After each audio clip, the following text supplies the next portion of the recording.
መዲና አላህ ይወፍቀንና ሁላችንም ዚያራ ነብዩን ሰላም ካልን በኋላ ከፍ ብለህ እስኪ አንብብ አንድ ግጥም አለች ብዙ ሰው ያውቃትም የማን እንደሆነች ሰላም አለይከ ያ ሰይዲ ያ ረሱላህ ካልክ በኋላ ከላይ ያት እስኪ ግጥም አለች የማን ግጥም ናት አላ የላ ቢነظር አላለም ቀደም ሐበሻ ሁሉ ያውቃታል አለች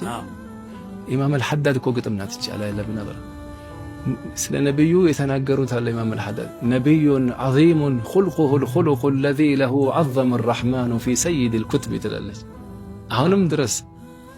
ተጽፋለች እዛ ላይ አኽላቃቸውን አላህ ወሰው ቁርአን ላይ አኽላቅ ትዳር ስትይዝም ያንተ ምትለከው በአኽላቅህ ነው ከሷ ጋር ባለ ጎረቤት ካለህ በአኽላቅህ ነው ምትኖረው ከነሱ ጋር ዱንያ ላይ ስራ ቦታም በአኽላቅ ነው